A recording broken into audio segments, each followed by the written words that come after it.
warahmatullahi wabarakatuh.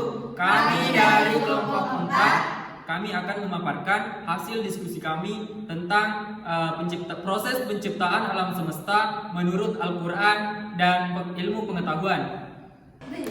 Mari kita tengok sejenak Al-Quran surah Hud ayat 7 yang berbunyi, dan Allah menciptakan langit dan bumi dalam waktu 6 hari. Tahukah Anda, 6 hari di sini bukan seperti yang kita rasakan di bumi saat ini. Karena pada saat itu belum adanya bumi yang mengelilingi matahari.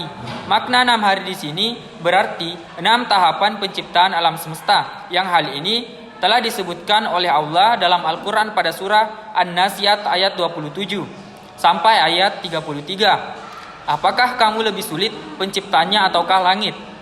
Allah telah membinanya.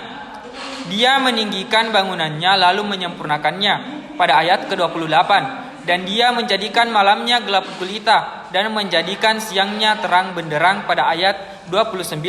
Dan bumi sesudah itu dihamparkannya pada ayat ke-30. Ia memancarkannya daripadanya mata airnya dan menumbuhkan tumbuh-tumbuhannya pada ayat 31.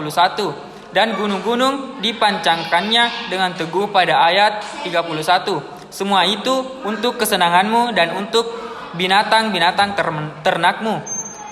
Dari ayat-ayat di atas, surah An-Nazi'at ayat ke-27 sampai ayat ke-33 dapat menjelaskan tahapan 6 penciptaan alam semesta secara kronologis. Urutan tahapan tersebut sesuai dengan urutan ayatnya yang dapat diuraikan sebagai berikut.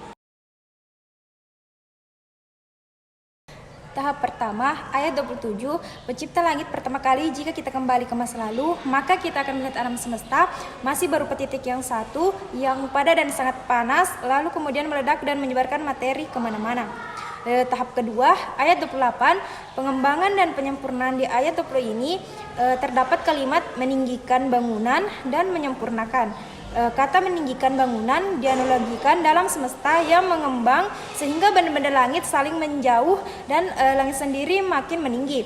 Adapun kata penyempurnaan berarti alam semesta tidak serta membentuk tetapi harus berlangsung pembentukan itu. Misalnya bintang masih ada yang muncul dan ada yang mati.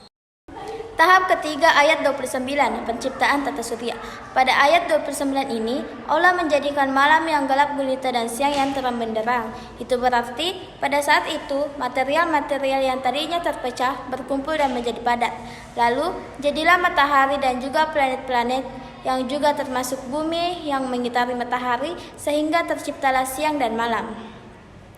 Tahap keempat ayat 30, dibuatlah daratan di bumi. Pada saat awal pembuatan bumi masih berupa debu-debu tipis.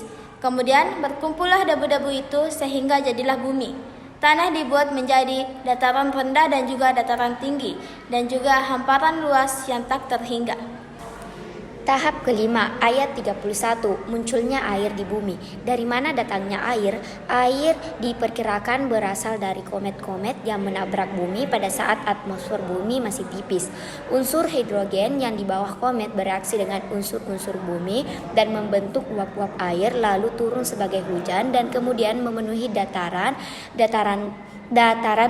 rendah dengan air sehingga jadilah laut, sungai dan danau. Dan setelah munculnya air air di muka bumi, muncullah tumbuh-tumbuhan yang memenuhi peranan untuk menyeimbangkan ekosistem bumi. Tahap ke-6 ayat 32-33, proses geologis dan lahirnya kehidupan lain. Di sini dijelaskan bahwasannya gunung-gunung dipancakan dengan teguh, berarti gunung diciptakan setelah daratan. Air dan juga tumbuhan. Gunung terbentuk dikarenakan interaksi antara lempeng bumi. Setelah bentuknya gunung, diciptakanlah hewan-hewan dan juga manusia sebagai yang tertera di ayat 33.